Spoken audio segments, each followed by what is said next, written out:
casa de Alexander. ¡Ah, no mames! ¿Qué plan? Sí, o sea, dijo que nos debe dar unas ayudas y una pedota, ¿verdad? Excelente. Ahí está, Me ya. parece, güey. Ya toca. Y ya dijo el profe que él maneja. Excelente. No, eso tiene que poner hasta su puta madre. Bueno, entonces yo No, manejo. pero- Yo manejo mientras el profe va atrás. Eso es lo que va a pasar. Nunca digas nunca, Dios mío. Lo han intentado todos. Ahí sí entiendo a Sócrates en el banquete. Ya una vez todos tumbados. ¿Qué no argumentan?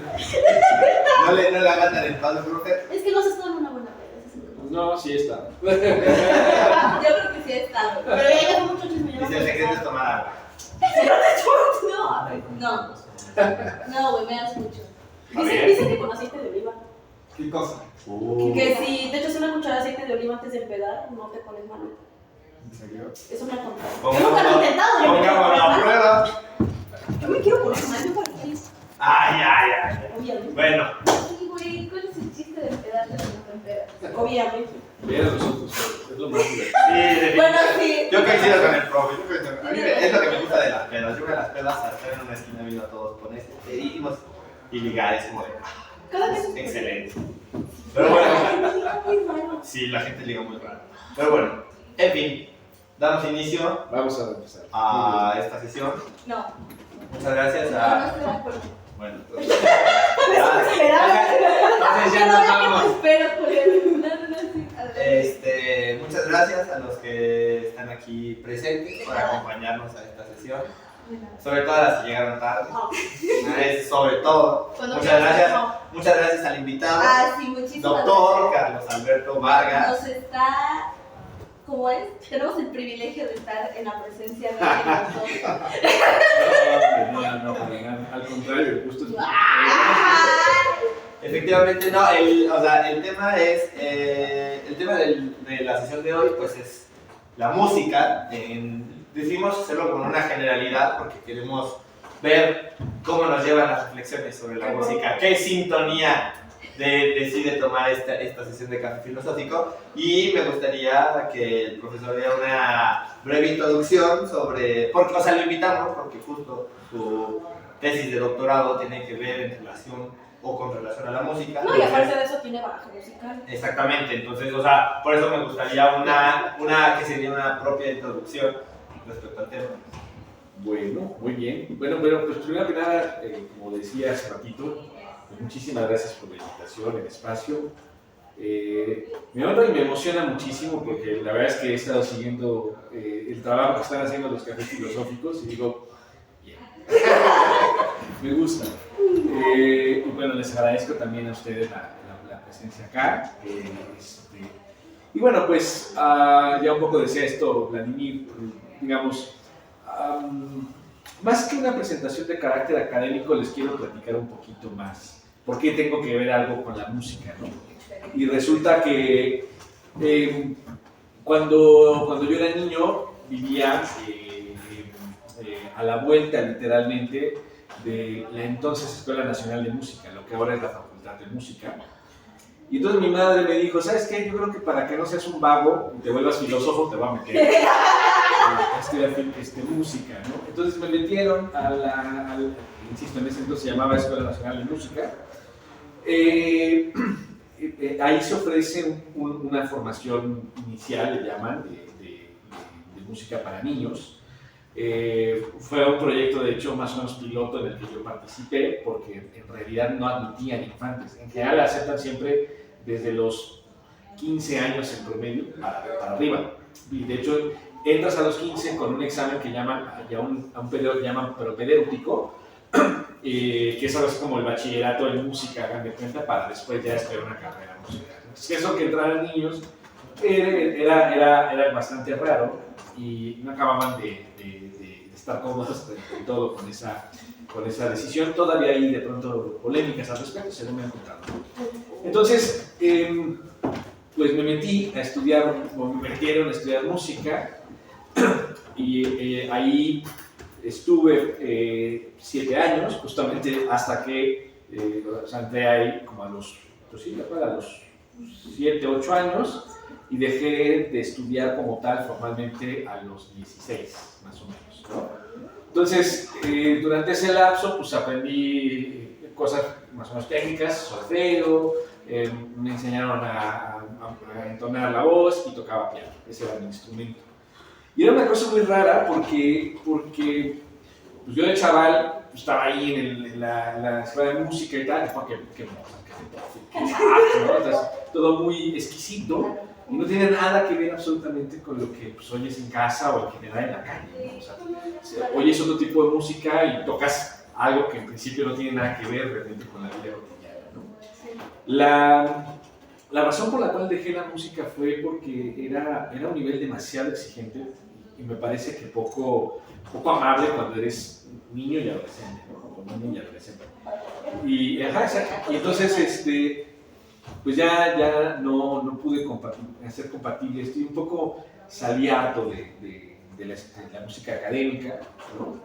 Y la dejé de lado muchos años hasta que, estando en la carrera en filosofía, una muy querida amiga que estudió letras hispánicas me dijo, oye, pues, que además de hecho a ella la conocí cuando yo estaba estudiando música de niños, es una de las amigas más viejas, digámoslo así. Me dijo, oye, hay un coro en la UNAM, ¿cómo las letramos? Y ahí fue cuando yo me reconcilié mucho con la música. El director del coro ya falleció lamentablemente, pero era un tipo que nos hacía como saborear de otra manera la música. Y de esa manera como que yo volví a estudiar propiamente hablando de música.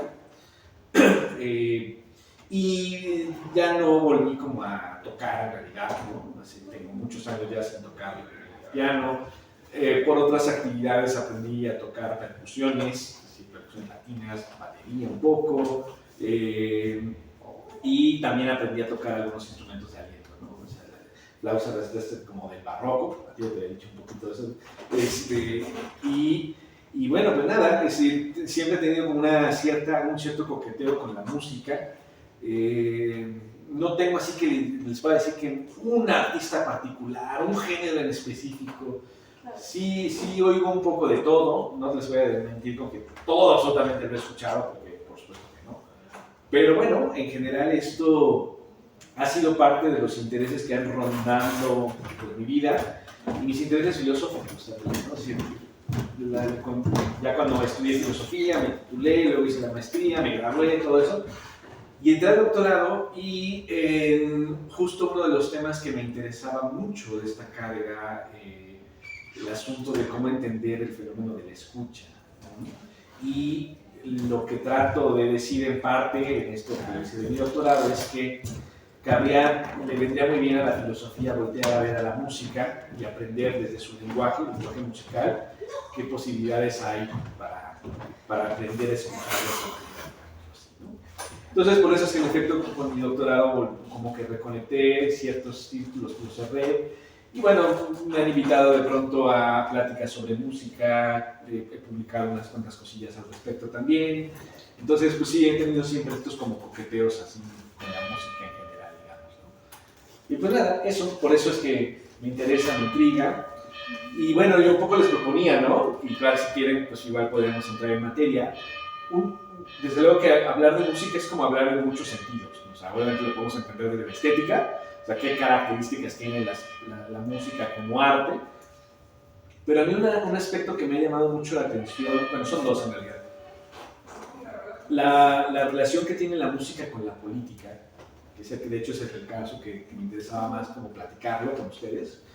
Y el otro asunto, hay una cierta manera de comprender la música que no es la más convencional. De hecho, ahora mismo voy a soltar una especie como de frase enigmática, ¿no? Es decir, estrictamente hablando, la música es de las artes que no tienen rigor una intención comunicativa. O sea, la música no se hace, no en principio, para comunicarte algo, digamos. Hay ciertas músicas que sí, pero esto ya nos va metiendo como a la cuestión de acerca de cómo vamos entendiendo la música y sobre todo el mundo contemporáneo, ¿no? Entonces, esa música que como que no te quiere comunicar directamente un mensaje en particular, esa otra música nos va conectando a una manera de entender la música que no es el más convencional y que tiene que ver con cómo es la realidad en sí misma, digámoslo así, ¿no? Y esa música va más allá de lo que hoy nosotros entendemos por música inclusiva, ¿no? Pero bueno, ya me estoy adelantando demasiado, si quieren un poco ahí lo dejamos en ese suspenso por ahora, pero bueno, pues nada, eso, básicamente por eso es que estoy con esto de la música y para platicar con ustedes. Yo necesito opinar. Es que el amable moderador. Más que una pregunta. Más que una pregunta. Es que, o sea, yo me gusta muchísimo el enfoque que le quieres dar sobre política, porque no me acuerdo dónde, no me acuerdo quién, no me acuerdo por qué, no me acuerdo de nada, pero alguien llegó a platicar, o dijo, y yo escuché, algo de que para las últimas votaciones se enteró del caso de una mujer que fue a votar, era para la votación presidencial. Por Minds. No, fue de que la señora fue con su hijo y de que la señora, pues, de que no sabía por quién votar y tampoco le importaba y que le dijo al niño, a ver, tú escoge. Y pues efectivamente, la campaña musical de Movimiento Naranja, pues sí ha sido... ¡Pitazo! Sí, Rolota. para acabar. Escucho cuando me baño, güey. Pues sí, o sea, y casos así esporádicos pues sí dan como la pauta de que es que en realidad hay gente que toma decisiones así de importantes pues con esa ligereza y que sí se ven influenciadas por ese detalle, ¿no? Claro. Lo que decías de la división, o bueno, de la como el propósito de la música que no tiene como tal. O sea, yo estoy completamente de acuerdo. Cuando uno está tarareando una canción, no la tarareas para Comunicar algo, para ¿no? caerle bien a alguien, ¿no? Sí. La tareas porque te gustó. Sí, sí. O sea, pero pues también está ese otro aspecto, ¿no? Sí, Y sí, sí está peligroso. Sí, es correcto. También la política ya está muy jodida, güey. O sea, entiendo que alguien vote porque la canción está chida, porque ya votar por alguien es votar por lo mismo todo el tiempo, ¿sabes? Pero sí, la verdad. Pues es que creo que si hablamos de política, más bien la música en la política no necesariamente tiene que estar enfocada justo en partidos políticos así. Claro. Por ejemplo, la música ha servido como la base de un cuerpo en contraculturas como por ejemplo el punk, que llevan Sí, sí, sí. una lucha constante en contra del sistema. Sí, sí. Por ejemplo, gracias a que los Ramones hicieron God Save the Queen, se hizo toda una revuelta en Reino Unido. O por ejemplo, aquí en México, Molotov, con todas sus letras de que antisistema, de que frijolero, puto, justo, give me the power. O sea, no siento que solo funcionen como una herramienta de los políticos o de los que están en el poder hacia nosotros, sino que también es una función de nosotros en contra de ellos. Así es. Y él también es un uso político, de hecho, ese ejercicio, claro. En terminología, bueno, yo lo voy a ver desde el punto en el que estoy, que es sociología y psicología y comunicación. Genial. Acuérdate, ¿tu nombre cuál es, perdón? Alan, Hola, ok. Me encanta tu playera. gracias.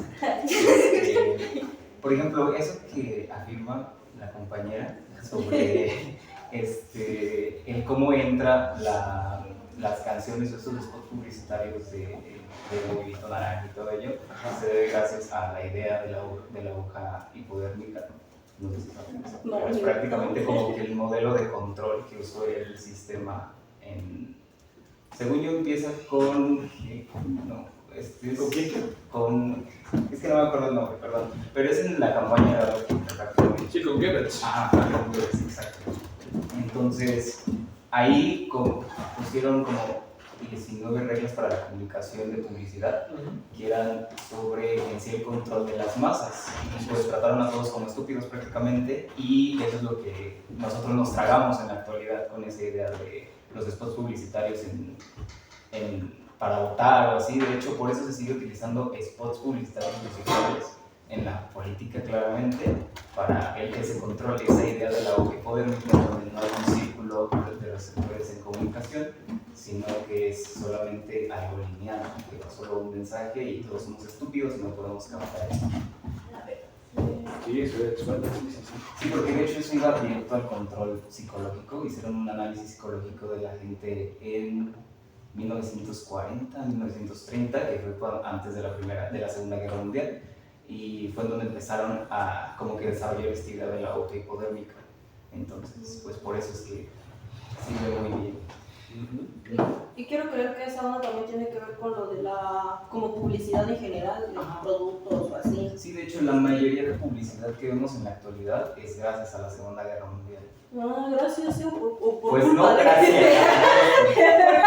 No, Sí, gracias. de esto que cuenta Alan, por ejemplo, la frase esta, que es una frase muy famosa, ¿no? Repite 1000 veces una mentira y se vuelve verdad, es justo un lema que Goebbels empleaba para la publicidad.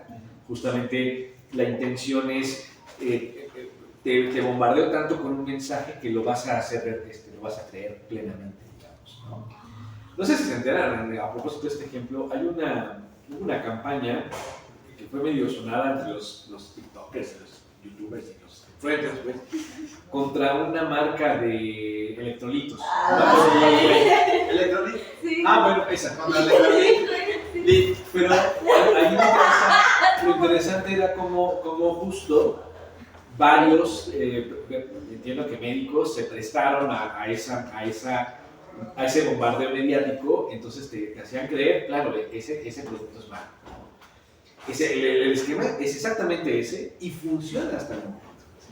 O sea, basta con que te vayan dando un mensaje que suena coherente, más o menos claro. Y además, si lo refuerzas con música, pega durísimo y te lo crees, ¿no? Justamente. Sí, solamente cuando la mentada marcha del 15 de noviembre. Yo juraba que eso iba a ser, yo juraba que eso era broma, pero, o sea, porque ya de que yo me enteré de esa madre porque en comentarios en TikTok la gente decía de que sí, hay que hacer un cambio, vamos el 15 de noviembre. Y yo pensaba que era broma porque eran comentarios en videos, Sí, y de repente sí se armó. Sí. De hecho, perdón, hubo dos marchas, que fue una apartidista el 8 de noviembre. No, Sí, el 8. 8 de noviembre. Y yo, ¿a qué mes estaba? Exacto. Y el 15 que es partidista. De hecho, muchas personas apartidistas que fueron a esa marcha fueron secuestrados y detenidos. Sí, hubo consecuencias fuertes. Una pregunta, a mí me acaba de plantear esa dimensión porque no había visto el tema de la música en un tema político. O sea, sí, pero no tanto. No sé, o sea, ahorita algo que me llegó mucho a la mente, no entiendo por qué, fue el tema del himno nacional. O sea, ¿en qué sentido? Porque al final, como que lo estamos viendo mucho como de al final una propaganda para que votes por un partido, lo que sea, pero creo que podría ir un poco más allá, ¿no? Desde el tema del himno nacional y más que nada la pregunta es, me surge ¿cómo lo está viendo el tema de la política, o sea, la música con relación a la política?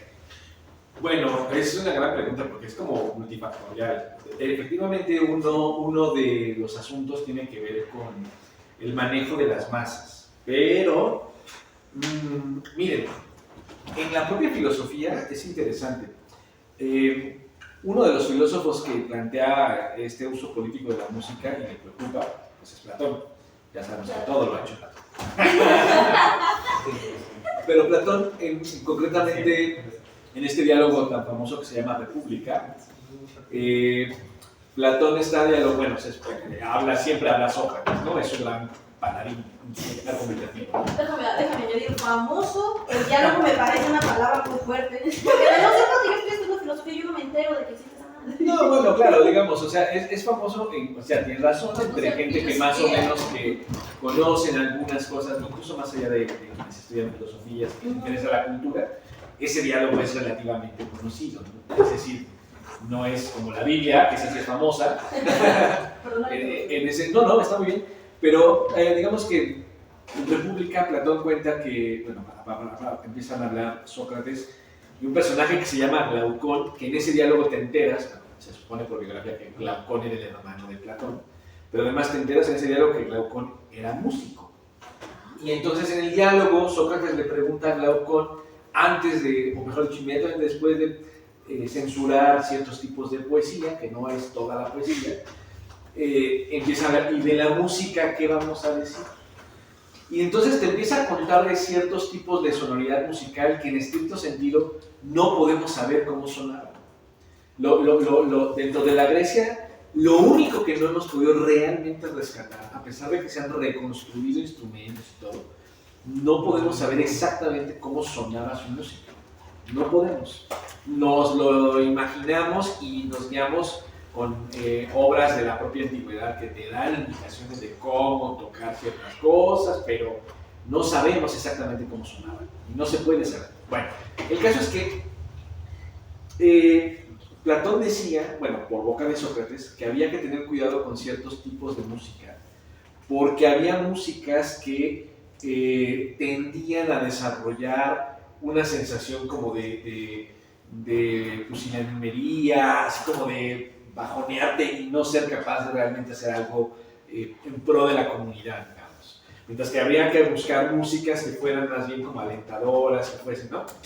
Más allá de que no estoy de acuerdo con Platón en esos asuntos, el asunto es que desde muy antiguo se ha sabido que la música es un tema político porque la música atañe directamente a las emociones y a los sentimientos de las personas. Es muy sabido, por ejemplo, trayendo a colación este tipo de cosas, que los ejércitos norteamericanos, por ejemplo, los cascos que utilizaban los pilotos de avión, de tanques y tal, tenían audífonos integrados. Entonces te ponen heavy metal, ¿no? No porque el heavy metal en sí mismo sea malo, sino porque el tipo de musicalidad que suscita el heavy te dan ganas de acribillar a todos los enemigos. Entonces, está diseñado para que la música tenga una intervención psicológica en un acto de guerra, por ejemplo. Otro caso que fue muy famoso fue en la guerra de Vietnam. Los aviones norteamericanos se ponían unas bocinas externas y la música que ponían en esa, o sea, eran bocinas para que hubiera música, y lo que ponían era la cabalgata de las Valquirias de Wagner, ¿no? Ya sabes, ese ta, ta, ta, ta, ta. Entonces iban los aviones y la pura música ya les anunciaba que ya se los estaba por cargar el payaso. Entonces la música tenía ese efecto psicológico para justamente atenuar y incluso vencer antes que hubiese una bala a la propia comunidad que estaba ahí. Oiga, decir que los vietnamitas siempre fueron muy astutos y al final no lo quieren aceptar los gringos, pero fue una guerra que perdieron los estadounidenses, ¿no? Los vietnamitas fueron mucho más hábiles en esto, pero usaban ese tipo de recursos. En Israel hasta el momento está prohibido justamente poner Wagner en el país. Claro, ¿por qué? Porque en los campos de concentración de la Segunda Guerra Mundial ponían música otra vez como en altavoces y las piezas que ponían eran de Wagner. ¿Y por qué Wagner? Porque Wagner fue un abierto antisemita, aunque no existía todavía el partido nazi cuando Wagner estaba vivo, ¿no? Hay un texto muy famoso de Wagner, de Richard Wagner, que se llama tal cual el judaísmo en la música. Y Wagner hizo que muchos músicos de ascendencia judía asumieran y aceptaran que su judaísmo contaminaba la música, ¿no? Wagner criticaba muchísimo la música de un músico judío, particularmente, que es muy bueno, que se llamó Félix Mendelssohn. Félix Mendelssohn, que era nieto del filósofo que fue maestro de Kant para los filósofos. No, era su nieto. Era su sobrino, mejor dicho, era su sobrino. Félix Mendelssohn, que además es muy famoso porque es un compositor judío que ha hecho la pieza más famosa para las bodas católicas. La de ta ta ta ta ta ta ta ta. No, esa. Pero es otra vez, ¿no? Es una música también que tiene un sentido ritualístico, político, en fin. Entonces, meten o sea, Wagner era como una música que en los campos de concentración fue tan traumática que por eso en el Estado de Israel van prohibidos. Hoy incluso hay, por lo que está pasando ahora mismo, hay una pequeña iniciativa de qué tal que ponemos Wagner en Israel, en las plazas públicas, todo lo que está pasando, ¿no? ¡Wow! O sea, vean hasta dónde llegan este tipo de protestas políticas. Entonces, la relación entre lo político y la música tiene mucho que ver con que, uno, la música agita las pasiones y las emociones. Miren, es interesante cómo en todas las culturas, en todas las sociedades, siempre hay una relación entre lo ritual, incluso lo religioso y lo musical. Y todas las políticas tienen que encontrar un mecanismo para darle salida, porque no puede haber una ciudad, una sociedad que no tenga esos elementos. Y lo que ha hecho el mundo moderno es que ha creado, por ejemplo, los festivales para contener ese tipo de vida tan fuerte, ¿no? O sea, la música es algo que agita colectivamente. Esto ha ocurrido siempre. En este país es una cosa que se puede ver y vivir, por ejemplo, en la Ciudad de México y en varias ciudades del país, con esto que llaman sonideros, por ejemplo, ¿no? Con que pongan la cabeza. Exacto, por ejemplo, ¿no? Y además ese es justo el punto. Ese es el punto, que justo la música agita con tal vehemencia que obviamente hay como un momento en el cual como que hasta te abstraes, pues, o sea, en el slam, si ustedes un buen día googlean, o mejor dicho, buscan en YouTube videos de conciertos de metal, los metaleros hacen estas figuras en cuanto a cómo se mueven con la fuerza de la música, que son así como de hordas, como los orcos así en El Señor de los Anillos, ¿no? Aprovechando todo. Pero es una lógica como digamos, de coordinación, pero de desfogue también, ¿no? Entonces la música y la política siempre tienen una vinculación porque curiosamente el ser humano también se va a caracterizar porque no puede evitarse la música. No existe, o sea, sí existen ciertos seres humanos no musicales, pero en general la música es un fenómeno que políticamente tiene que estar presente de alguna manera. Yo este semestre llevo una materia de filosofía de la música y esta última clase fue sobre los goliardos, que son un grupo que hicieron como su formación en la iglesia, pero cuando se graduaron no había como trabajo para ellos, entonces los echaron a la calle. Normal. Entonces se juntaron y empezaron a hacer como bautizos, pero luego empezaron a hacer música y a organizar fiestas. Y la música que hacían era como que suena como suenan las cosas en la iglesia, pero las letras eran sátiras, así, tirándole a la iglesia. Eran como paganas. Sí, era muy pagano. Y hay uno que se llama, bueno, esta ópera súper famosa de Carmina Burana. De Karl Orff. Sí, y se hizo así, pero antes sonaba muy distinto. Pero bueno, esto es en Alemania. Entonces cuando todo lo de Hitler y eso, como que le cambiaron como el ritmo al Carmina, y ahora si tú lo escuchas suena muy nacionalista y muy así, muy... Sí, le metieron la orquesta, efectivamente. Karl Orff era un monje, creo que era benedictino, ya no me acuerdo, y efectivamente lo que hacían ese tipo de músicos era agarraron poemas paganos de los latinos y los musicalizaron como se musicalizaba la música sacra, o sea, con coros gregorianos, con varios tonos, o sea, varias voces, ¿no? O sea, las voces agudas, las voces graves, las voces en medio. Y entonces sonaba un coro muy bonito, pero que en realidad tenía letras profanas. Sí, pero son letras muy chidas. Sí, claro. Hay uno que dice como algo del dinero. Y hay un verso muy específico donde dice que cuando van a la iglesia ven al dinero hablar y dar las hostias y todo eso. Claro, porque es una crítica de la iglesia y es la despilfarra. Sí, sí. Yo digo, ya como metiche y haciendo casi como lógica, abrimos caja hipotética. Hola. Ya hay sillas. Y bueno, también hay café y galletas.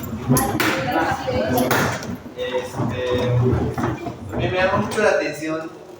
Tengo dos preguntas, pero me voy a reservar la otra por si.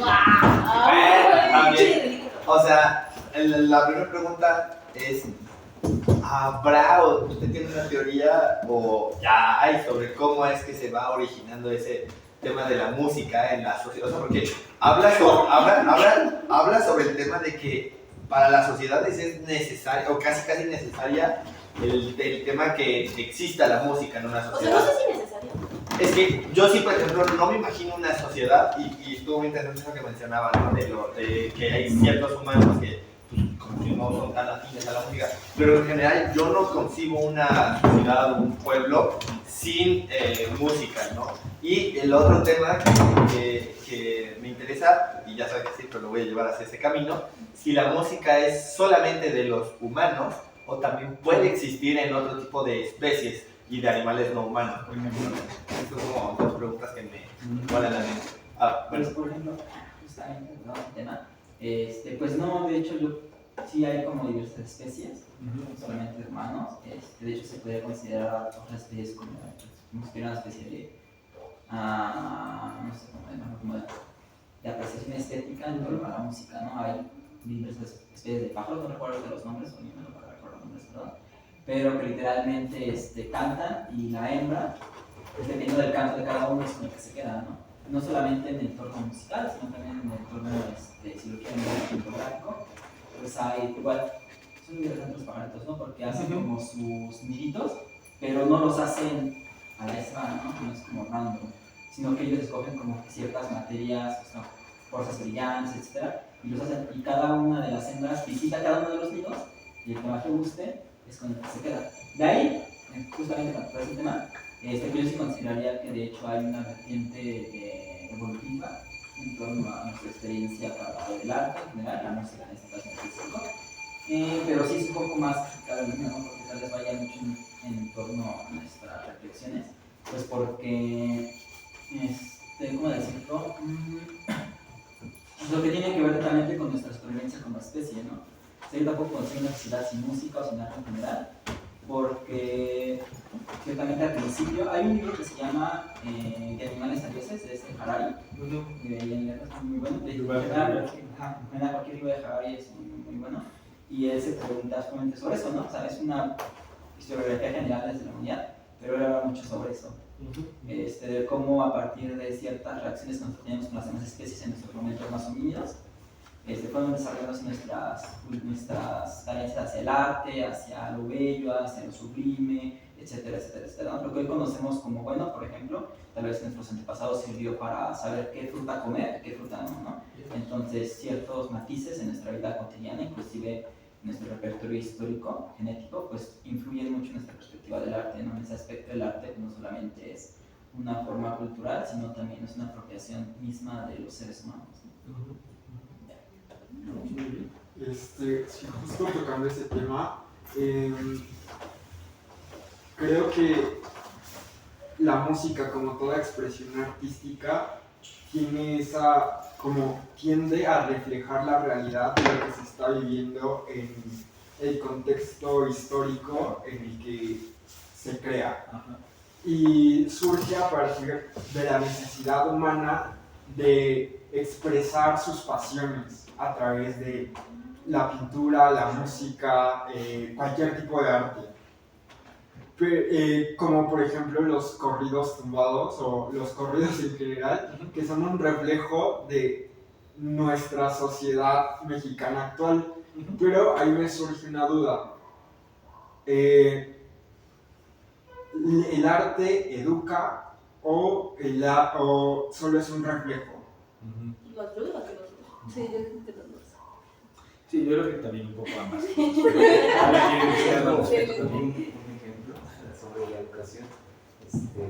Estuve viendo en una materia que se llama Enseñanza Americano el estudio de escuelas de la Sierra Madre de Chiapas, en específico la escuela zapatista de la comunidad zapatista de la Sierra de Chiapas, que sí usa la música y usa en general todo su entorno para representar y educar, pero eso se trata de la transdisciplinariedad de las distintas disciplinas. Entonces, pues sí, realmente la música sí tiene cierto énfasis en educación, pero además también expresa claro la realidad, porque en esas zonas, si escuchas, por ejemplo, hay un documental sobre esa zona, sale como que la música y sí representa una precariedad, y no es una precariedad que se dice, claro, como romantizada, sino como una realidad que existe y que representa música específica. Claro. Bueno, no sé si alguien más todavía. ¿Alguien quiere? Bueno, es que yo creo que en efecto hay varios libros muy interesantes y además pues, tenemos muchos vestigios, ¿no? Hay un libro que se llama ¿Hay música en el ser humano? Es una pregunta de un antropólogo y etnomusicólogo. Esto de la etnomusicología que les cuento un poquito más de qué va, pero seguro Alan conoce un poquitín también de esta idea, ¿no? De la etnomusicología. Pero bueno, es un tipo que se llama John Blackman. Y él justamente sostiene como, desde un punto de vista antropológico, se suele creer que la música es algo muy distintivo del ser humano. Y esa fue una idea muy vieja, ¿no? Hoy en día está justamente cuestionada, porque aparte de los pájaros, también se ha demostrado, científicamente dicen, que, por ejemplo, las ballenas también tienden a suscitar sonoridades, pero aparentemente que no responden a ningún tipo de alerta o a algún asunto de estricta supervivencia. Ajá, ni comunicación ni siquiera, sino solo por el puro acto de tararear, como nosotros tarareamos, ¿no? Entonces las ballenas parece que son también otros animales no humanos que algún sentido estético parece tener respecto de la música en concreto, ¿no? O un poco como los elefantes, entonces, incluso fue muy famoso el elefante que empezó con su trompita a pitar, ¿no? O sea, que tienen esta capacidad porque es un animal que además tiene una muy desarrollada capacidad de memoria, justamente esto se sabe también desde hace muchos años. Y parece que también los pulpos, los pulpos son animales inteligentísimos, impresionantemente inteligentes. Y parece que también tienen algún tipo de ejercitación o de actividad cercana a un deleite con la escucha, con el sonido, digamos, ¿no? Sin embargo, esto no alcanza a parecer que eso ya es como tal música, porque ya el propio concepto de música se ha especificado demasiado a lo largo de los siglos y ya contiene muchos elementos que pues sí como que le quieren dar la primacía al ser humano, digamos, ¿no? Pero el deleite sobre el sonido parece que es compartido con otros animales, ¿no? Por ejemplo, en ese aspecto, en este año los años 70, entonces, o sea, ciertamente, ¿no? Hay como muchas teorías que indican que la música que hacemos los humanos y la que hacen, entre comillas, las demás especies, pues no es parecida, ¿no? Sin embargo, pues hay como que varios estigmas antropocéntricos en nuestra parte. Sí, por supuesto. ¿No? Y pues podemos diferenciar como varios tipos. ¿Qué es lo que nos diferencia de las demás especies? ¿No? Uno, la memoria, ¿no? Que es lo que más dice, ¿no? Otro, que es como la capacidad de raciocinio o razón que tenemos nosotros. La otra sería como las facultades, no sé, de la imaginación, etc. Todo eso, no sé si hay un mundo acá. Yo no. Por salud espero que no. Una experiencia estética para acá consta de... Esto es muy fácil, consta de muchos conceptos, ¿no? Tú tomas una idea, la idea no se va a la razón, sino que se va a la facultad de la imaginación, y es a través de esa facultad, lo que tiene la imaginación es que no liga un concepto a un objeto fijo. Entonces, en el caso de la imaginación, es que puedes jugar con el concepto de libre, no como la razón, que la razón sí lo liga. Entonces, en ese juego libre de representaciones mentales es donde nace la experiencia estética. A veces tiene cosas chidas del canto. No, sí. Uy, a veces. Pero bueno, si nos basamos solamente en ese tipo de facultades, pues está más que demostrado. Hay un artículo que se llama What is Animal Emotion, en donde hace precisamente un estudio sobre las emociones animales, y si lo vemos de una manera fisiológica, exactamente los mismos, el globo frontal, etcétera, del cerebro, se encienden las mismas partes de los demás animales que nosotros al ver el arte, ¿no? Entonces, pues realmente, si lo vemos de una manera más fisiológica, pues no hay una diferencia grande o de razón para argumentar que son distintos respecto al tipo de música que hacen las demás especies a nosotros, ¿no? Más bien la diferencia sería de grado. Sí, ciertamente nuestras formas de tocar o representar la música son distintas, pero es como culpar, es como si, no sé, un halcón nos dijera que estamos ciegos, ¿no? Porque el halcón puede ver infinidad de kilómetros de foco. Entonces es más bien que nuestras capacidades evolucionamos distintas, pero eso no quiere decir que ellos no puedan sentir o hacer representación. Lo hice muy bien con alguna de las ballenas, etc. Es muy cierto. Por ejemplo, los delfines, los delfines son malvados. Sí. Los Simpsons lo demostraron. Porque ellos tienen sonidos específicos para nombrarse entre ellos, ¿no? O sea, se ponen nombres.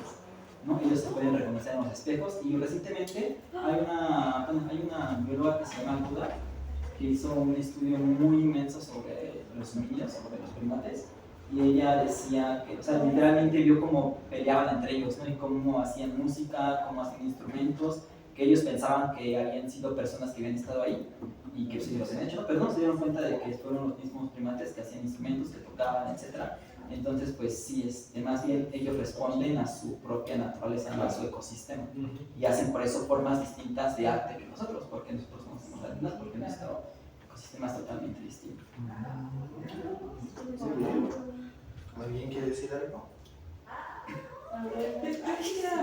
Bueno, no sé si lo mencionaron porque ya llevan una hora, pero me puse a pensar ahorita en una clase que tomé alguna vez donde el profesor hacía como, nos contaba un poquito del contexto de una pintura que era, no me acuerdo exactamente de quién era la pintura, pero el punto es que representaba una escena griega donde estaban como bailando y habían mujeres tocando como el arpa, ¿no? Y entonces nos decía el profesor, cuando tocaban el arpa, no creo que sea el arpa o algo así. La lira. Ah, sí, después.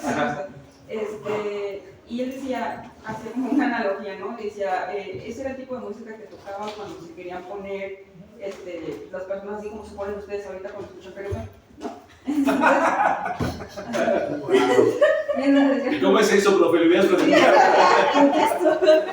Entonces, bueno, hacía esta vinculación, ¿no? Entre pues, la música y la sexualidad. Entonces, no sé si ya tocaron el punto, pero pues me parece curioso cómo desde la antigüedad ya existía esta relación, ¿no? Y actualmente pues también, ahorita mucho más explícito, ¿no? Con las letras y demás, pero me parece curioso cómo diferentes culturas hacen este ligue, ¿no? O sea, como lo escucho también el escuchar como los tambores, parecería que a veces como que evoca o trae al momento sexual, ¿no? Entonces, Sí. Bueno, yo voy a ver como desde el punto psicológico, en donde que también estuve checando, había estado viendo, la música, además del sistema cultural que ya tiene también tiene el sistema de vibraciones, lo cual altera también partes de los lóbulos del cerebro.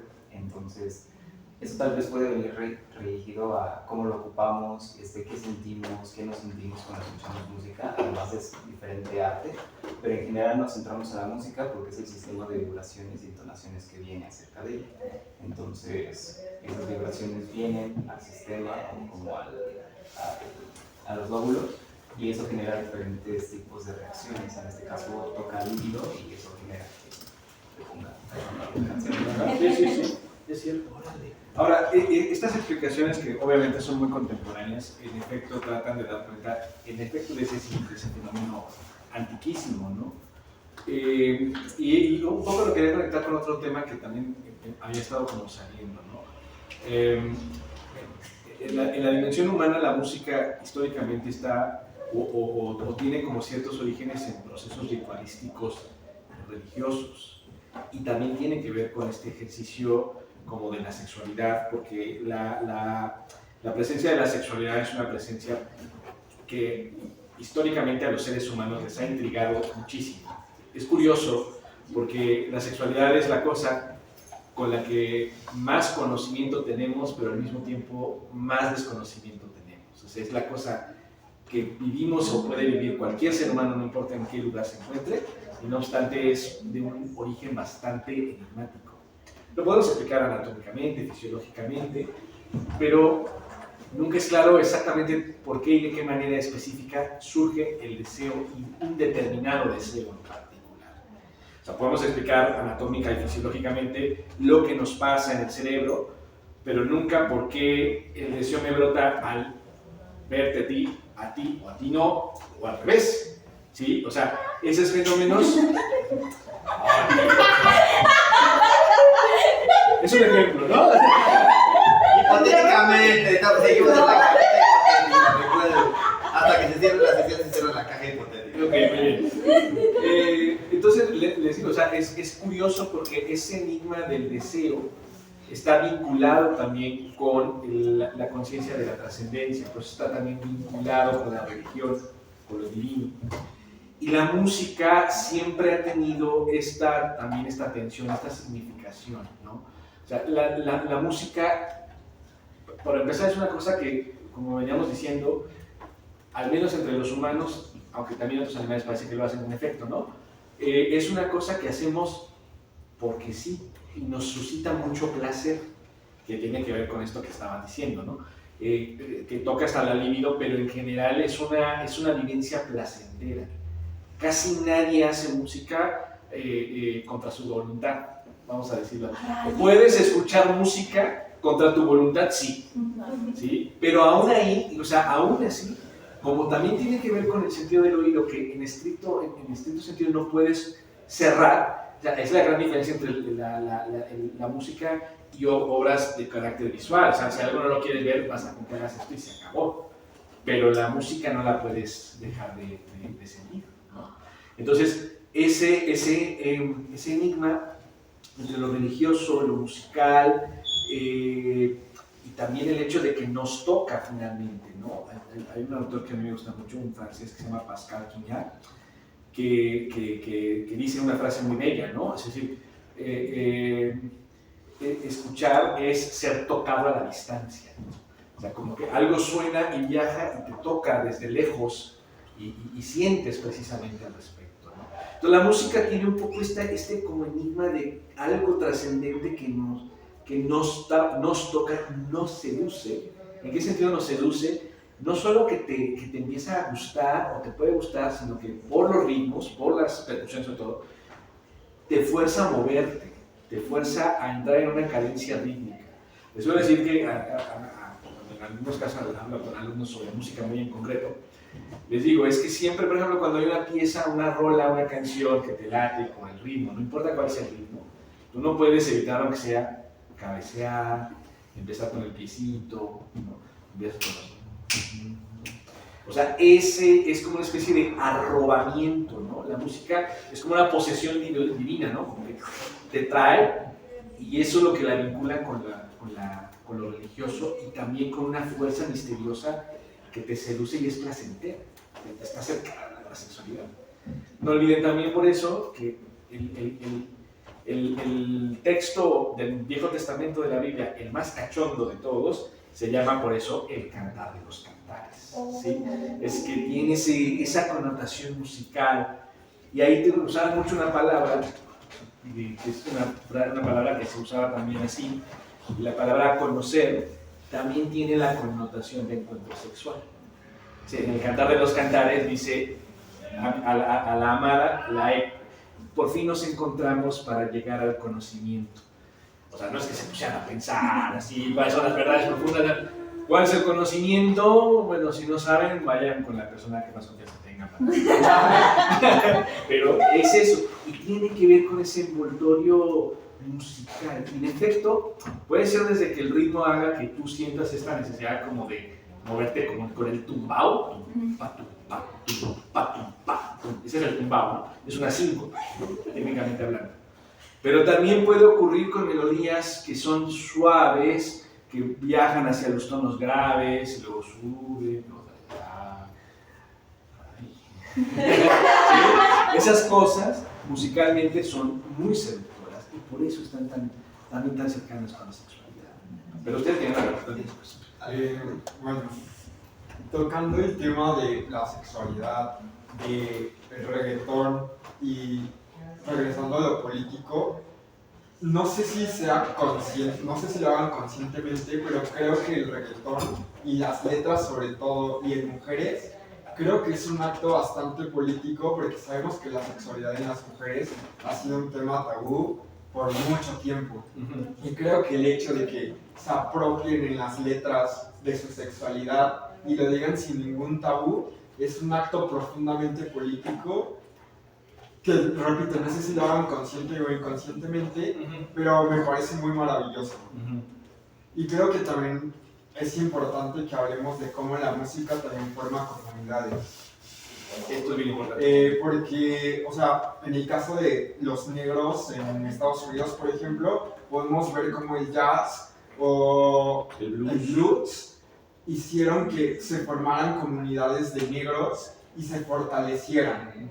Entonces creo que es muy importante también tomar este tema. Eso es bien importante. Totalmente de acuerdo. La música es un acto político, entonces. Pues sí, o sea, tiene mucho de político, sin duda. Sí, por favor. Bueno, es que iba a dar otra opinión, pero ya como que me cayó también esto. Por ejemplo, el sistema que generaron los negros, ahora que la comunidad afro, la mayoría de música que conocemos viene de la comunidad afro, pero de hecho fue robada. Entonces, por lo tanto, también es cierto acto político en el que muchos artistas, por ejemplo, voy a poner el caso de Beyoncé, quien haya escuchado Cowboy Carter, algo más contemporáneo, pero en Cowboy Carter utiliza todos los sonidos de tipo rock, blues, jazz, muchos géneros que fueron robados por los norteamericanos a los afros. Entonces, como que me gusta esa parte de pertenencia y de lucha ante lo que se supone que robaron y cómo es el acto político, incluso en la industria se podría decir como de que han contaminado a todos y pues podemos ver que realmente no, pero también no, pues una persona de hablando de política, pero No todo es perfecto.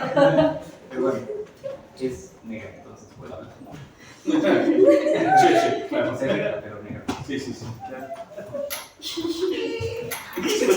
Perdón, a ver, Sí, no, nada más a mí, y esto es, pues ahora que lo mencionan, y se los comparto porque es algo que no lo había vislumbrado de esa manera, pero justo en muchos años, como que en mi persona, y eso, o sea, conectó mucho con el tema que dijiste, que me voló la mente, con el tema que la música toca la libido, sobre todo el género del reggaeton, porque muchos años, que hasta hace un tiempo me di cuenta que justo yo soy asexual y tenía una fascinación extrema por el reggaetón y no entendía por qué.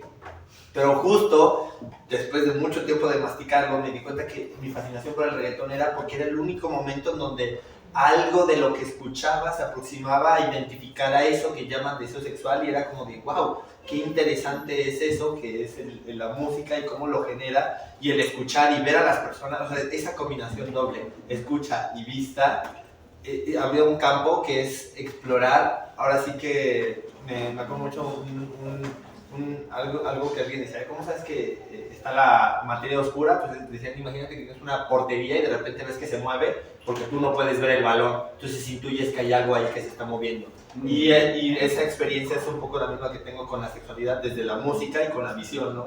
La escucho y la veo y entonces empiezas a tener el vislumbramiento de lo que es la sexualidad desde la propia ausencia. Y ahora que lo sacaron a colación me vuela la mente porque no pensaba que sí, o sea, yo la verdad es que fumo marihuana y dije, claramente esto es un tema de que es algo de pachecos, ¿no? O sea, no es algo como que sea cierto. Tú eres más bien no reggaetón, reggae. Exactamente, yo estaba con el reggae ahí, ¿no? Pero ahora que lo mencionan y que lo sacan a colación, me vuela la mente pensar que efectivamente sí es así y que sí es, que no estaba describiendo o cazando una experiencia que yo era fumada, sino que sí tiene una, literal, no una experiencia fumada, sino que también tiene una relación material directamente con el tema de las vibraciones musicales. Entonces, no, me vuela mucho la cabeza. Por ejemplo, como lo mencionaba, es lógico que la música no se puede explicar desde el punto empírico, porque, o sea, sí, pero tenemos también la parte sensorial. Pero regresando a esto, me llega la idea como de esa canción. O bueno, cuando criticaron mucho la idea de que, por ejemplo, The Neighborhood se utilizaba para ¿La idea de el qué? acto, ¿no? De que The Neighborhood, la banda The Neighborhood, se utilizaba para el acto sexual, ¿no? En general. Y criticaron mucho la canción de Issues, pero eso por en general la letra, ¿no? Pero ya analizándola, llevaron a análisis a la canción y pues más que nada por las vibraciones que genera en el líbido de las personas. Entonces, y yo dije, pues deberían de cambiarle la letra. Sí, algo más cristiano. Con Lana del Rey, que Lana del Rey viene con la entonación a lo religioso, como lo mencionó, pero por ejemplo, ¿qué canciones? Bueno, no sé, pero en general todo Ultraviolence. Sí, es muy chulo. Graves, bajos, y eso genera mucho alivio. Sí, Lana, ahorita no, por favor. Por cierto, Lana del Rey es filósofa, ¿sabías? Sí, ella es filósofa. Ella es filósofa, Lana del Rey. Más o menos. No, pero sí se supone que Shakira estudió filosofía. Ah, sí. Sí, ¿verdad? sí. Entonces sí se supone que Bueno, es que ella fue además en sus años más mozos, digamos. Ella quería abrazar, y de hecho abrazó el movimiento grunge de los 90. El movimiento grunge es un movimiento, digamos que es exactamente de La banda más sí, es un intento más disruptivo en términos de la articulación del rock, digamos, y lo que intentan es justamente darle voz a una sensación de depresión social muy fuerte. O sea, el grunge tiene mucho este peso del agobio de la existencia, que además se juntó mucho con el fin del milenio y la idea de que no hay futuro. O sea, ese movimiento fue muy fuerte por ese símbolo tan sociológico. ¿Y eso cómo soy? Como Nirvana, como... La música, güey. Tengo ahí, no creo que venga mucho al tema, pero me da risa ese comentario. Blur en el 2000 sacó Song 2, que era una crítica a Split Teenagers de Nirvana, que no sé, escúchenla y empieza como que igual. Era la crítica de cómo el estadounidense promedio arruinó el punk británico. Sí. Y pues en ese eurocentrismo de mis queridísimos, bueno, no fue los queridísimos, bueno, Blur, dijeron como de vamos a sacar Song 2, y de hecho no la iban a sacar, pero el estudio le gustó tanto que la sacaron y fue como una tiradera a Nirvana, al grunge, y pues todos se enojaron, ¿no? Todo el mundo ardió porque dijeron como de, bueno, aparte ya había fallecido Kurt Cobain, entonces fue como de... Y eso cansa más comercial, ¿no? Ajá, Sí, claro. Pues, Es que además siempre hay este conflicto, el asunto de que cuando algo se vuelve mainstream, como que traiciona el espíritu general. Y Nirvana justo cayó en ese asunto. Sí. Y bueno, aparte... Gente mamadora. gente mamada. Y que nosotros somos los güeyes. Por Eso eso dicen ellos, seguro. desde que canta el metal danés, así. Yara, güey. Ya vaya a ver. Sí, de las pedas.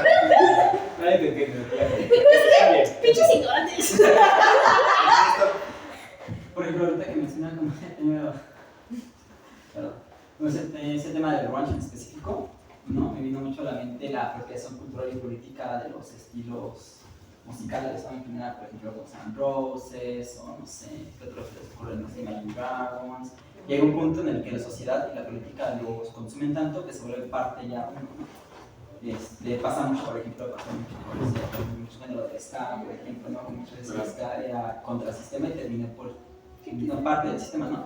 Y es como un fenómeno gracioso, pero apenas vi un documental de grunge, ¿no? Donde decía precisamente que el grunge es el único como movimiento que no es posible asimilarlo por el sistema, ¿no? Una anécdota graciosa, estaba caminando con mi novia, ¿no? Y fuimos a sí, qué mal. Eso es grunge. Pero espérate, una pregunta, ¿es grunge o brunch? Grunge. Es que yo estaba pensando en un desayuno, ¿no? Yo también pensaba que era como de Hubins. No, Y y dije, con bueno, G. cada quien quiere la similar el Con desayuno. G. Perdón. Estábamos viendo ropa y así, justamente había como ropa tipo grunge, ¿no? Como que toda rota, así. Y decía, qué gracioso, ¿no? Está bien cara, mejor me compro una barata y la compro, ¿no? Es más fácil, ¿no? Y precisamente pues, muchos de los que escuchan esa música pues, tienen ese pensamiento, ¿no? Como de por qué voy a consumir algo que yo mismo puedo hacer o que yo mismo puedo hacer. Es como, bueno, para mí es como un hito muy curioso, porque por más que traten de, como Jorge, ¿no? Porque por más que traten de asimilarlo al sistema, pues parece que el grunge no... O sea, su estética es tan natural, por así decirlo, precisamente nació de... O sea, las chaquetas que traían todo eso no era porque ellas quisieran, porque se veran cool o algo así, ¿no? Es porque pues, hacía frío, había que taparse, ¿no? O sea, o por algo, ¿no? Así simplemente por ese hecho había que taparse, te ponen eso, estaba bien, y era lo que tenían en su casa, lo que compraban de segunda mano y ya. Es por eso que a veces sea como tan difícil proyectar a mainstream, si lo quieren llamar. Sí. Aunque, perdón que te interrumpa ahí, pero es que es interesante. El grunge, ahorita que te estoy escuchando, me hiciste recordar que justo una de las peculiaridades del grunge como movimiento cultural, más allá de lo musical, digamos, era que las bandas de grunge nacen en los garage de los suburbios norteamericanos. O sea, sí es un movimiento muy focalizado en Estados Unidos y nace en las casas que tienen un garage y ahí pueden meter la bataca, los instrumentos y tocan y tal. Pero sí hay elementos del grunge que se volvieron mainstream, los Converse. Eso es una cosa muy de los grunge. Ustedes, sí, la marca Converse era una marca, los Vans también son un poco... ¿Qué pasó? No es pedrada contra nadie. Está muy bien. No, pero a eso voy, y tienes razón, o sea, como el género musical, un poco, no sé si conocen esta canadiense, creo que es, ¿no? Avril Lavigne. Ella tiene un poco de ese eco del grunge todavía también. Pero bueno. Bueno, justo siguiendo con este tema y regresando a las comunidades y a la política, pues bueno, y reitero que la música sí o sí genera comunidades. Y estas comunidades, regresamos a lo mismo, tienen rituales, propias filosofías y todo esto que nos engloba, incluyendo la moda.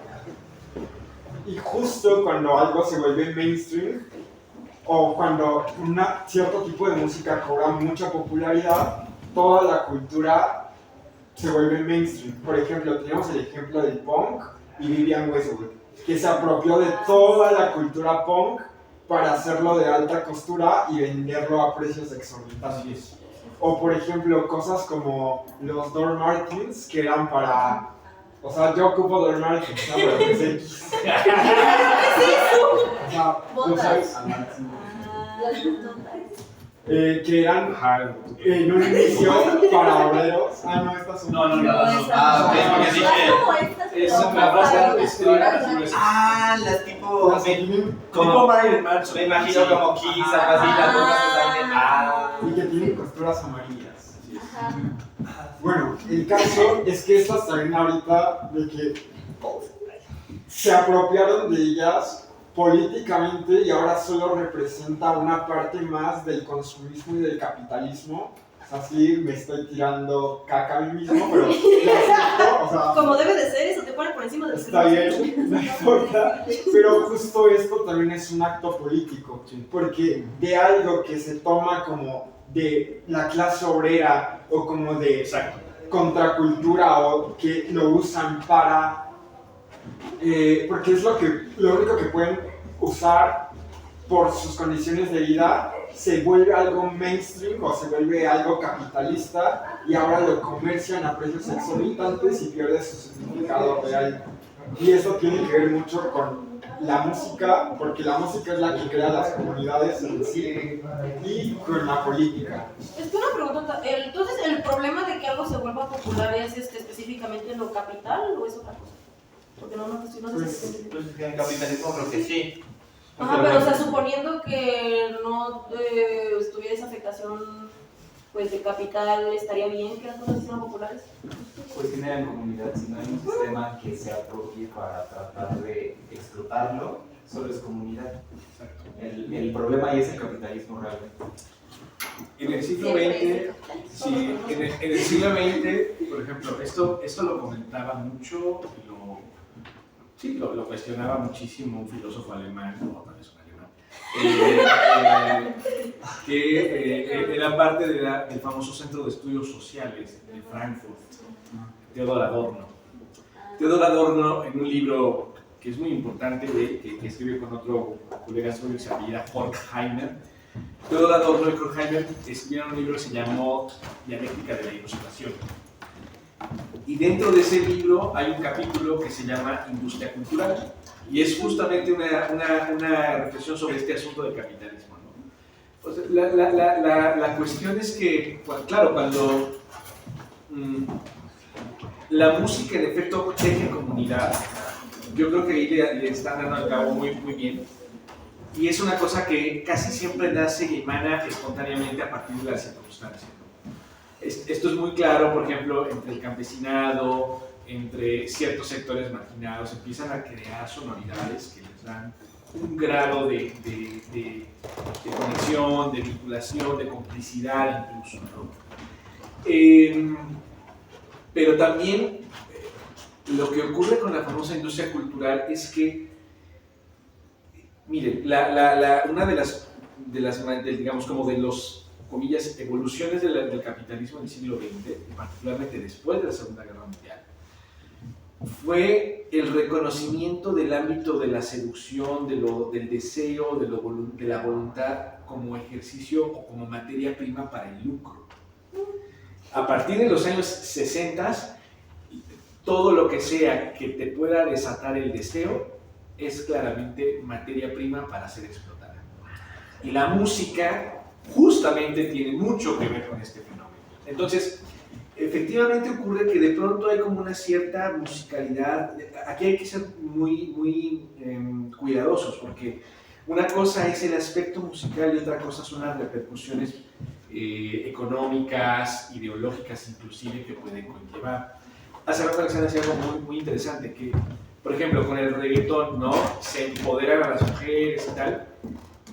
Sí, pero el problema estuvo en que el reggaetón ya fue una cosa diseñada, no emerge propiamente hablando de la comunidad, se diseña. Y además, y esto lo junto con algo que también decía Vladimir, fíjense ustedes que desde los años 70 la música adquirió una nueva dimensión, que es el aspecto visual. O sea, literalmente hoy consumimos música que se tiene que ver. Claro, porque al final musical, por un lado, pero aparte de todo, desde antes inclusive, ¿a qué me refiero con la música visual? La música que requiere de un recurso que te genere imágenes para que complementes el puro acto musical. Eso ya empezó desde la ópera. Por eso la ópera, entre los muy estudiosos de la música, ¿qué es la ópera? La ópera es una narración, algo que de hecho debes ver, ¿no? Los personajes hacen mientras cantan, el escenario, la escenografía, el vestuario, etc., ¿no? Y esto va cambiando conforme pasa cuando se consolida, por ejemplo, el uso de las canciones, las letras te evocan a imágenes. Esa música es una música que tienes que ver.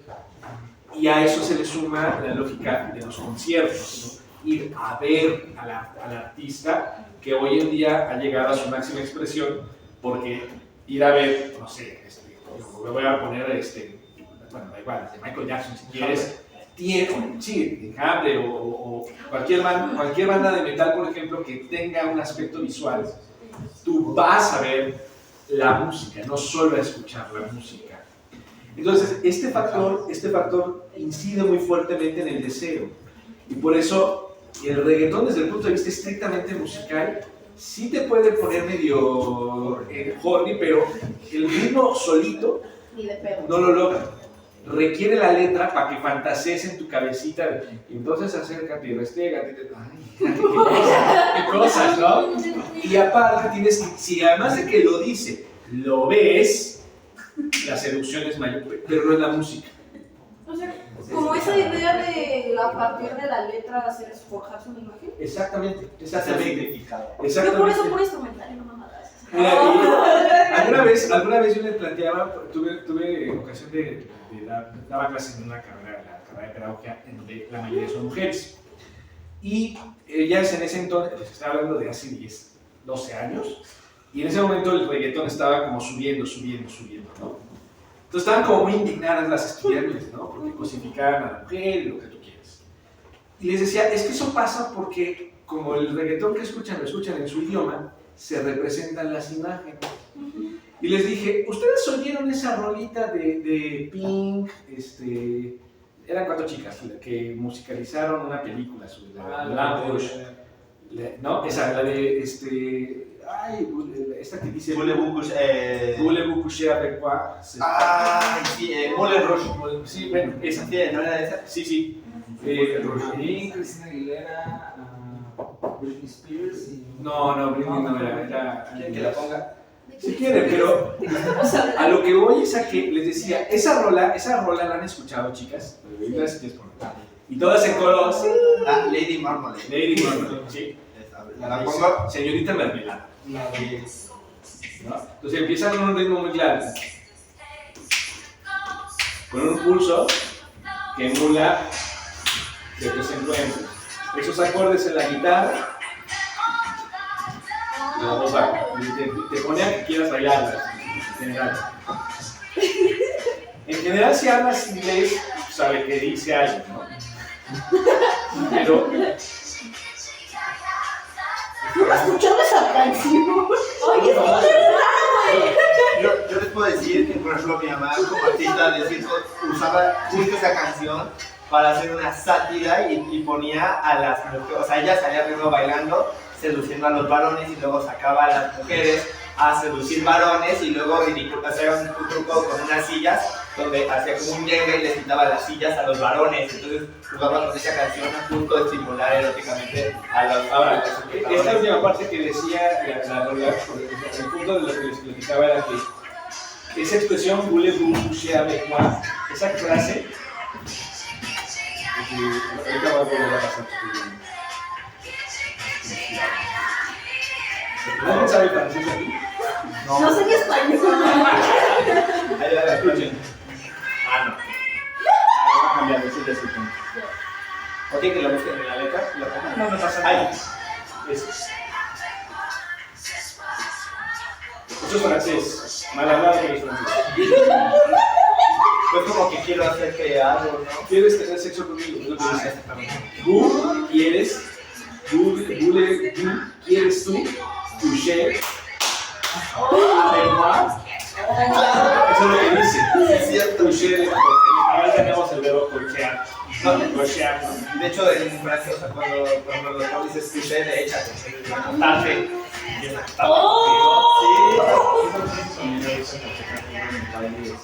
Exactamente. Entonces, mi punto con todo esto era simplemente decir, claro, si tú no te representas la imagen y se lo te quedas con el ritmo y la música, lo bailas, te puede estimular de cierta manera, pero la imagen le imprime un plus de deseo, que es lo que hace que tú quieras más todavía, sobre todo consumirlo. Todo esto es industria musical. Si ese tipo de canciones dices que no las hizo la comunidad, ¿quién las hizo? ¿Por qué pegaron las Una industria discográfica que sabe que si la pongo y empiezas a bailarla, tú, ¿Sabe cómo funciona? Saber cómo funciona el cuerpo, el sistema, para estimularlo. Entonces, ¡Qué puto miedo! Sí, claro, por supuesto. lo replica, le explica, le explica. Esto con lo que hablábamos hace un rato de la publicidad. Es lo mismo de, por ejemplo, ves un video de guitarra y tocas 50 canciones con 3 acordes. Exactamente. ¿No? Y hay 50 bandas, 50 éxitos diferentes que puedes tocar con las mismas 3 Yo por eso nomás veo guitarra clásica.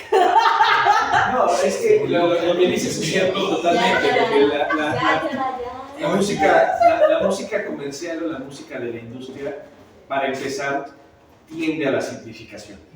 Y la puedes colorear o la puedes como adecuar o adornar para que suene diferente. ¿Y hay razón para eso? Sí, porque tu cerebro también tiende a consumir básicamente lo mismo. Básicamente lo mismo, ¿no? Entonces, en guitarra efectivamente hay una secuencia de armonías que básicamente se sostiene con 4 acordes, 4 notas. Y es un meme, porque es repetitivo. Pero si esto fuese o sea, hay una pieza musical que viene de la iglesia, de la misa de Requiem, la misa de Requiem es la misa de los difuntos. Y hay una pieza musical, hay un movimiento de la misa que se llama Dies Irae, entonces la ira de Dios, ¿no? O de los días que vienen, más bien. Y eso en canto gregoriano suena así, ¿no? Dies Irae, Dies Irae, ta ta ta ta ta ta ta ta. Si ustedes buscan la introducción de la película El Resplandor de Kubrick, la primera escena es un bochito que va por la carretera con la música de fondo. Si tú escuchas Frozen, la pieza central de Frozen es esa pieza con esa variación tonal ha sido el hitazo histórico más grande de la historia. Y la hemos adecuado y reutilizado y pega perfectamente. ¿Sí? ¿Qué pasa? Que eso es lo que hace la industria musical. Con lo menos hace lo más que puede y lo está continuamente exportando y exportando y exportando. De hecho, ninguna canción se puede decir que es original. Hubo una demanda, regresando a la de Rey, por Radiohead, por Creed, y esa canción realmente no es original. O sea, Radiohead no escribió Creed, bueno, No hizo la música, no la música, exacto. Creed es tanta falta de querer. Así es. Es igual que esta, La falta de querer. Sí. Edith Piaf también, que canta la misma que canta la Sonora Álbum. Que nadie sepa mi sufrir, la canta Edith Piaf en francés.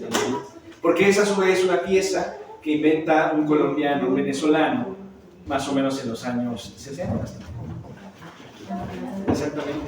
Pues es que o sea, ni siquiera sé qué tan posible será ya hacer como tal una canción original. Vi un video de un chavo que estaba queriendo pues como improvisar o así, y sin quererlo se puso a tocar la del soundtrack de Up. O sea, pero fue sin querer porque él ni lo topaba. Puede que alguien más le dijo, y eso suena Up. Claro. Sí se puede, hay demasiadas maneras. El problema es justo lo que estaban platicando hace rato, ¿no? Tenemos una sistematización, porque originalmente la música ni siquiera suena como sonaría o como lo escuchamos hoy en día. Se tuvo que perfeccionar matemáticamente para que también fuera agradable al oído, así pudiera ser repetible. A eso se le llama temperado. Temperado. Entonces, Sí. entonces, justamente, o sea, lo que escuchamos todo el tiempo, a lo que estamos acostumbrados a consumir es un sonido artificial. Entonces realmente no estamos escuchando la naturaleza per se, ni siquiera de la música, ni siquiera de los sonidos. O sea, ¿existe una música natural? Existe, no, como tal no. Y existe la réplica, podemos replicar lo que escuchamos. Bien. Pero como tal no, porque justo no existe un sistema que diga, esto tiene que sonar así, Así es. tiene que sonar Así es. sino que para que fuera medible, para que fuera algo más concreto y se pudiera reproducir, se tuvieron que hacer ciertos cálculos para que no fuera, porque la música en sí, si uno la ve matemáticamente, es como una espiral, que se va moviendo. La música de ahora es circular. Y esa es parte del temperado, para que se ajuste el sonido. Justo es algo que, perdónenme por lo que voy a hacer a continuación. Entonces no. Porque Sí, pero justo es lo que platicaba el otro día con una profesora, que yo estaba muy interesado en, justo en nuestras clases de problemas de filosofía del lenguaje, apareció un término que era pulsión de muerte, que basaba en que el ser humano repetía constantemente sus acciones de manera inconsciente, buscando como el placer en esa acción de repetir. O sea, repetía una acción que era displacentera, pero la repetía en búsqueda de que fuese placentera. Y en ese momento me entró totalmente me entró el tema de la música, porque es constantemente repetir y repetir y repetir y repetir, y entonces me pareció muy interesante que, o sea, y justo va un poco como responde la pregunta de Alexander, pero es o la música determina a la psique o la psique determinó a la música para que fuese como hoy por hoy es. ¿Puedo? Claro, Bueno, ya, me voy a destapar. Excelente. Yo soy director de coros y de orquesta de Sin mamá. Magnífico. No, entonces Cállate, bueno. pues justo, o sea, yo de todo lo que he escuchado, de lo que he aprendido de mis profesores, ahorita escuchándolos a ustedes, yo he llegado a la conclusión de que la música es una repetición de las palpitaciones que uno tiene cuando está emocionado, cuando está triste, cuando tiene miedo, cuando tiene euforia. Entonces también por eso es un proceso que se internaliza no solo en humanos, sino en cualquier ser vivo que pueda estar experimentando en él. Así es. ¿No? Entonces, de ahí se pueden ir a muchos principios, ¿no? Te puedes ir al principio de la Biblia que dice que en el principio todo era verbo, y es como, pues en principio todo era como una especie de vibración, ¿no? Que es como lo más, así, aspirando mucho la terminología. Claro. Entonces, dentro de este sistema, pues igual la música es algo que no se puede justo medir, ¿no? Es algo que te atraviesa, ¿no? Porque a fin de cuentas, pues estamos en el entendido de que pues, todo vibra, ¿no? A un nivel físico, bueno, para nosotros es un poco más complejo, pero físico, ¿no? Entonces, pues un golpe es solamente un sonido. Ni siquiera un sonido, ¿no? Es simplemente un ruido. ¿Qué pasa? El sonido se mide en hertz. ¿Qué es un hertz? Un volteo, ¿no? Una unidad de fuerza, de energía. Entonces, un sonido vibra, no sé, un La de un piano, un La 4 vibra 4400 Hz. Eso significa que en un golpe de estos te da 4400 rebotes, que es lo que genera el sonido. Entonces el sonido en sí no existe, son golpes. Es pura percusión que se va moviendo. Entonces, en ese entendido, va llegando a densidades más profundas, ¿no? Que llegan a materializarse o a ponerse en color. El color también es una vibración que percibimos a través del reflejo de la luz.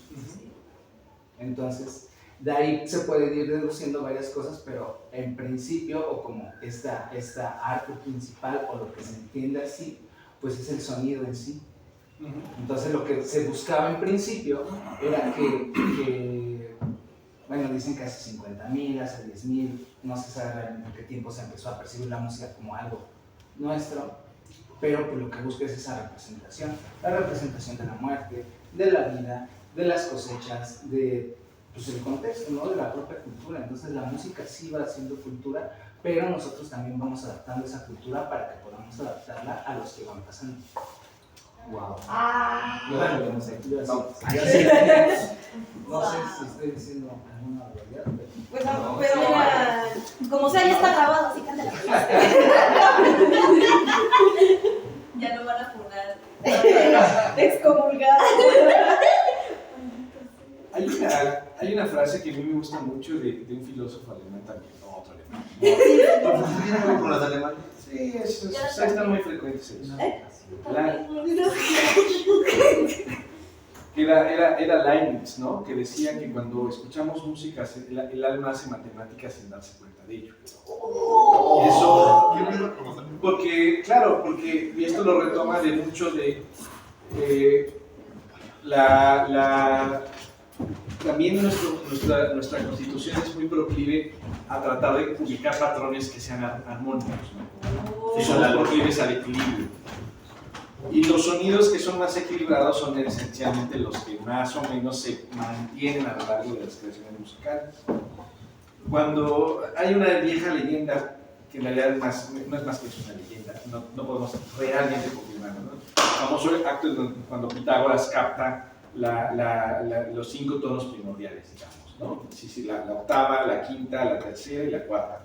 O sea, cuando digo esto, lo que quiero dar a entender es la distancia que hay entre un tono y el que sigue, digamos, ¿no? O el que va para abajo. Entonces, según la leyenda, Pitágoras se dio cuenta cuando escucha cómo golpetean los mazos en el yunque, en una fragua, con herreros, ¿no? Golpeando, y ese golpe de metal de pronto le hacía sonar una nota y captaba la octava o captaba la quinta, dependiendo de la distancia del mazo. O sea, los materiales varían y eso hace que suenen también de una forma particular. Otro ejercicio es el de la cuerda, que si tú la presionas a la mitad y luego tocas las dos, es la octava de sonido respecto del sonido de la cuerda sin ser presionada. ¿A qué se refiere con octava? Lo que sucede es que, digamos que la forma, por lo menos en Occidente, nuestro sistema musical tonal está basado en 12 notas, bueno, 12 semitonos en estricto sentido. Y eso se agrupa en 8 notas que tienen a su vez sus respectivas alteraciones de medio tono. 8 notas, do, re, mi, fa, sol, la, si, do, ¿no? Entonces, y cada nota tiene su respectiva escala con 8 notas. Re, mi, fa, sol, la, si, do, re. Así nos vamos, ¿sí? Entonces, cada 8 notas, comillas, o cada 12 semitonos se repite otra vez el sonido. Lo que decías hace rato, en efecto, es que esta repetición se va como moviendo un poco en términos de afinación.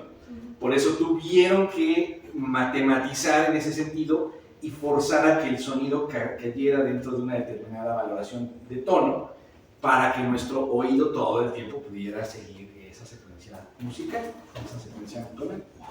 A mí esa de Pitágoras me gusta mucho porque pues es antiguo, ¿no?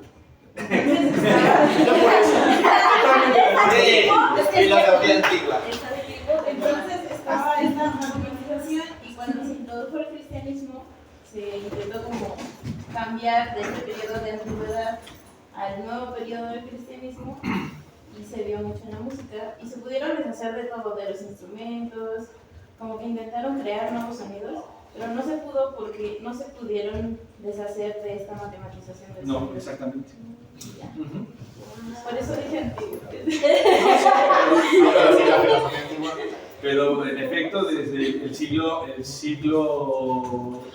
ay, se me acaba de ir, no me acuerdo ahora bien si es el siglo octavo o noveno, con un monje benedictino que se llamó Guido d'Arezzo, se establecen las distancias tonales y los nombres de las notas, esencialmente, ¿no? Se dibuja una forma de escritura de la música, porque antes no teníamos eso, ¿no? Primero era un tetragrama, o sea, literalmente 4 líneas, y se colocaban los símbolos que son como el antecedente de la nota musical para ubicar la altura de la nota, digamos, ¿no? Y eso hacía que tuvieras un soporte material en el cual depositar cómo sonar las cosas. Porque la música antiguamente, o sea, antiguamente quiero decir desde el mundo antiguo hasta prácticamente el siglo V después de Cristo, la música se tenía que aprender sí o sí de memoria. No había otro recurso más que saber cómo. Hay una leyenda también de Mozart, ¿no? Que cuando a Mozart lo llevan de chico, Mozart es un genio, partamos de eso, un genio. Y el tipo lo llevan a los 5 años, me parece, a Roma, su padre que era músico también, y escucha en la iglesia mayor con el papa y tal, y el órgano, escucha con el órgano y los coros una pieza musical que se llama Miserere, todavía existe obviamente y tal. Y el Miserere era una pieza musical que el Papa había explícitamente prohibido que se diera a conocer a todo el mundo. O sea, solo se tocaba en momentos especiales y solamente se podía mantener esa pieza musical en la secrecía de los músicos de la iglesia. Entonces va Mozart, ¿no? Siglo XVIII, bueno, XVII en realidad, va Mozart a Roma, oye el Miserere y se lo aprende de memoria el maldito. Entonces llega a Alemania y lo transcribe, y si no es por él, esa pieza se hubiera perdido. Pues tengo entendido que esa era la manera en la que sacaban copias de las canciones, de que iba una persona al concierto y allá andaba en putiza. Sí, es cierto, es cierto. El propio Bach se cuenta eso, ¿no? Que él y sus 20 chamacos y chamacas hace un poco eso, ¿no? Las alteraciones de los temas, que un poco va así, el barroco también es siempre un tema base sobre el cual empieza la variación. Y es fascinante porque recreas, cambias, tal. Yo diría que si Bach hubiese vivido en este mundo, hubiese sido jazzista, estoy seguro. Sí. Estoy seguro. Muchos dicen que Metaleón sí. No, no es cierto. Beethoven sí, pero... Puede ser, sí. Sí, ¿no? ¿Qué más? Bueno, contexto. Bach es Dios. Sí, estoy de acuerdo. Los 3 más grandes de la música, Mozart, Beethoven y Bach. A mí no me gusta Mozart. ¿Cómo? No le sabes. Es que no entiendes el contexto. Sí, aunque lo conociera, no, como que no vivo con su música. Clásico es estructura, es acomodado. Beethoven es romántico, es expresión, Sí, se desborda. salta. Y Bach está por encima. Sí, baje la Bach reata. está por encima. Escuchen a Bach. Bueno, nada más nos quedan 8 minutos. Muy bien. Entonces, ¿quiere dar algún comentario? Fíjate que ahorita me acordé de lo que planteabas de los himnos. Hay un libro muy bueno no me acuerdo del autor, pero el título es justamente la historia de la novena de Beethoven, que esa es o sea, la historia de cómo va Beethoven haciendo su pieza, ¿no? Las sinfonías de Beethoven son un parteaguas en la historia de la música, porque uno es música estrictamente sinfónica y, o sea, instrumental, no hay casi nunca voces humanas, no hay letras, ¿no? 2, es este asunto como de arrebatamiento, pero Beethoven era un tipo extremadamente disciplinado, o sea, es decir, Beethoven estudia con Haydn, con el propio Mozart un tiempo, pero fundamentalmente con Joseph Haydn. Joseph Haydn también es muy famoso porque tiene esta famosa pieza que es la creación, o sea, la reconstrucción del Antiguo Testamento en música. Te vas así de espaldas, ¿no? Bueno, y Beethoven, lo que en muchas cosas estuvo muy presente, por ejemplo, la novela es la más famosa de Beethoven, ¿no? Pero la tercera sinfonía de Beethoven, que es la famosísima Heroica, esa está pensada en Napoleón Bonaparte. O sea, lo que pasa en esa historia, en ese momento histórico, lo quiere dejar reflejado en la música de la tercera sinfonía. Originalmente, de hecho, se iba a llamar Napoleón, pero cuando Napoleón asume el poder y se vuelve déspota, incluso hay unas cartas de Beethoven donde dicen, tú también eres un miserable, ¿no? Entonces le cambia el nombre a Heroica en la esperanza de que algún día llegue la persona que encarne esa música que está tocando, ¿no? La novena, el cuarto movimiento de la novena es, un día podríamos solo dedicarnos a esa pieza, a escucharla y interpretarla, pero la novena es... Ya dijo, ¿cuándo? Pero te trae la bocina. Sí, me va a traer 3 bocinas. Nos traemos a un coro para que haga más de ahí, sería más el coro, güey. Todos bien desafinados. ¿Me has escuchado cantar? Sí. Entonamos, no te preocupes. No, créeme que no. Caso perdido. Bueno, pero en la novena es algo bien interesante porque de alguna manera Beethoven está retratando cómo se va gestando la realidad, desde la materia densa, espesa, con los tonos más graves, ¿sí? De pronto va subiendo hacia la creación de los animales, que ya son los alientos, los metales, todo va muy bien, y de pronto irrumpe la divinidad, se detiene y como que falta algo, y entonces entra la voz humana, que son los versos del poeta alemán Schiller, con un poema hacia la alegría, justamente, de Freud. Entonces entran las voces, primero la del varón, porque es la voz gruesa, luego la de la mujer, que sería la sublimidad de la humanidad, y luego ya los coros, que es la pluralidad de la cultura. Entonces es toda una pieza que quiere emular el espíritu de la realidad que llega hasta su máxima expresión en la humanidad.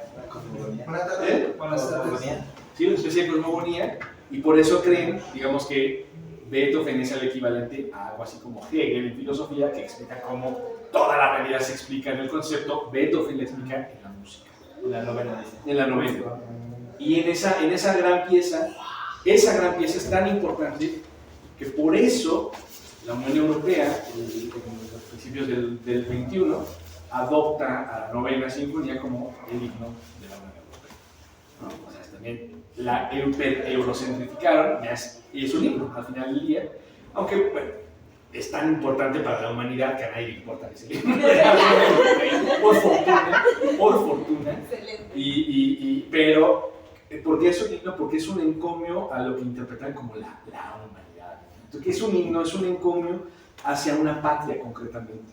Y eso le da identidad a una determinada población. Por eso los himnos nacionales fueron un elemento musical para darle identidad política a determinados territorios. Wow. Pues eso. Podríamos seguir hablando más cosas, yo creo. Claro que Sí, sí. definitivamente, pero la vida y el tiempo aquí no nos da. Y bueno, ya como Por favor, una eso. última, si se puede. ¿Sí? Claro, adelante. Si están buscando estas nuevas formas de escuchar la música, de entender la música, acérquense a los compositores del siglo XX. ¿Sí? Claro. Hay bueno, realmente a partir de Debussy, a partir de Charles Debussy, tal vez todos hayan escuchado en su Claro de Luna, empiezan a existir nuevas formas compositivas, es decir, se pierden un tanto la academia y se empieza a teorizar, ¿no? Cada compositor empieza a teorizar cómo imagina la música, ¿no? Y hay músicas inaudibles, ¿no? Pero que sin embargo tienen una coherencia, ¿no? Entonces también se empieza a entender también la nueva filosofía o la filosofía normal de la música, pero llevada a otros extremos, que en sí la música, no sé si lo hablaron, pero la música siempre es un ejercicio de tensión y reposo. Se tensa, se O reposa. sea, algo así como de ir para arriba. ¿Qué tiene que ver otra vez con el asunto fisiológico, los históricos, lo histórico? Exacto. Entonces busquen a estos nuevos compositores del siglo XX. Hay uno que me gusta mucho, que es Xenakis, que es un arquitecto que estudia música. Kenakis, como con X, E-N-A-K-I-S, Kenakis. Es esto, o Xenakis también. Es un griego, arquitecto griego y compositor. de la escuela de todos estos de la tonalidad, como Schoenberg, Weber, Berg, la escuela electrónica de Dalhaus, o Karl Stockhausen, toda esta banda, que por cierto, exacto, Pierre Boulez, es buenísimo, me encanta. Y por ejemplo, toda la línea de la música electrónica de Stockhausen, que música electrónica no es solo punch, es una cosa mucho más compleja, a la que, por ejemplo, los Beatles fueron a estudiar, y hay un disco muy, bueno, no tan famoso, siempre oye uno de los Beatles con Hey You, Let It Be, está muy bien, precioso, pero el disco Revolution 9 es el último de los Beatles, está inspiradísimo en toda esta música, Sí. toda esa. Revolution 9. Exacto. Los Simpsons hacen la parodia. Pero justo son estas nuevas formas. Exacto. Estos nuevos conceptos musicales. También por eso Yoko no estaba tan loca. Nada más que no hace música. Claro. Y de hecho, antes de ese disco sacaron una canción que se llamaba Carnaval de Luz, que de hecho está perdida. O bueno, pseudo perdida. Sí, es que los Beatles sí eran músicos, ¿eh? Fue uno gustable, pero eran músicos muy serios. Por ahí hay una foto, ¿no? De Stravinsky con Paul. Sí, exacto. Igor Stravinsky. Sí. Otro gigante, ¿no? Sí, la música contemporánea es Muy a nuestro pesar tenemos que acabar en tiempo porque si nos corren de aquí. Bueno, Sí. gracias. Muchas gracias por haber venido. Esperemos que se repita, va a repetir con la novena sinfonía. Ya. Ya el profe dijo, nos va a enseñar a interpretar la novena sinfonía. Vamos a traer el maestro también para que ahí nos estudies. Claro. Gracias. Sí, vamos a traer droga ese día, no es cierto. Pero si quieren. Pero si quieren, va a ver, no es cierto. Es broma, pero sí. No, si quieren, no es broma. Es broma, pero escuchamos filosofía. Hacerles saber por si alguien no lo conoce, el invitado especial de hoy, querido profesor y amigo, por eso lo invitamos. Y pues ojalá que todos hayamos aprendido algo el día de hoy, ¿verdad? Muchas gracias. No, gracias a Dios. El mejor profe de todas las Gracias. Efectivamente.